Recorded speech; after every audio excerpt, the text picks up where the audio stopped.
दीदी, अगर बहू आपकी हैसियत की होती तो मान मर्यादा में रहती। इसे क्या पता संस्कार क्या होते हैं।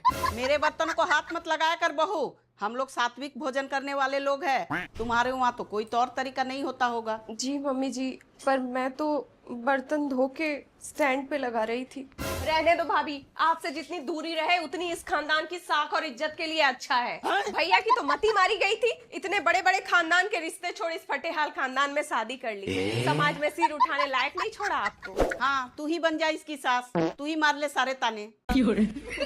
और सुन ले बहू, इस घर में तुझे घुसने दिया इसका मतलब ये नहीं कि तू इस परिवार का हिस्सा है। अपनी जगह मत भूलना।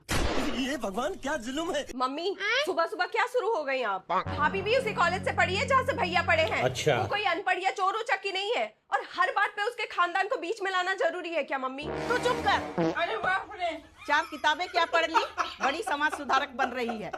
तुझे क्या पता समाज और रिश्तेदार का दबाव क्या होता है। समाज को कुछ नहीं पड़ी आपकी, सब अपनी लाइफ में बिजी हैं। आप ही ज्यादा सोचती हैं। कैसे नहीं पड़ी?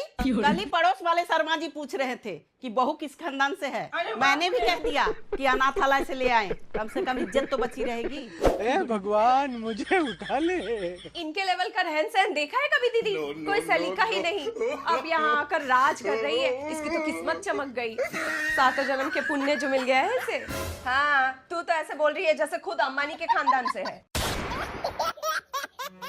मम्मी जी, मेरे मायके वाले ने कभी किसी का बुरा नहीं किया, सब इज्जतदार लोग हैं। हाँ हाँ, देख रखी है इज्जत। तुम्हारी माँ ने जो शादी में कपड़े दिए थे ना, उसकी क्वालिटी देखकर ही हमें समझ में आ गया था कि तुम लोगों का सोच कितनी छोटी है। हमारे खानदान में तो लोग थूकते भी नहीं ऐसे कपड़ों पर। क्या दीदी, इसी न्यू ईयर के पार्टी में तो आप भाभी के मायके की साड़ी पहन के मटक रही थी। हद में रह बिमला।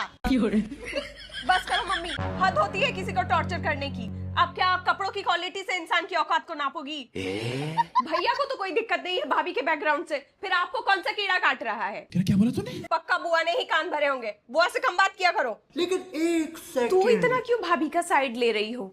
कहीं तेरा कोई चक्कर तो नहीं चल रहा किसी गरीब के साथ? अभी से ग्राउंड तैयार कर रही है ताकि कल को खुद भी कुछ ऐसा ही गुल खिला सके। क्या बकवास कर रही, कुछ भी बोलती है। सच बता गुड्डू, तेरा कोई चक्कर तो नहीं चल रहा? तू क्यों इतना साइड ले रही बहू का? अरे मम्मी, आप कहाँ इस बिमला की बातों में आ रही हैं?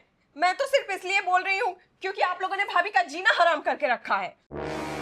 देख लिया ना बहू, तेरी संगति का असर। कैसे जुबान लड़ा रही है मुझसे। तेरे इस घर में कदम पड़ते ही घर में दरारें पड़ने लग गई। तेरे जैसा लड़कियां तो बस घर को तोड़ना ही जानती। मम्मी जी, पर मैं तो इस घर को दिल से अपना मानती हूँ। सास के ताने से परेशान हो गई लाडली, अभी तो पति देव और ननद के ताने झेलना बाकी है। वो कैसे झेलेगी?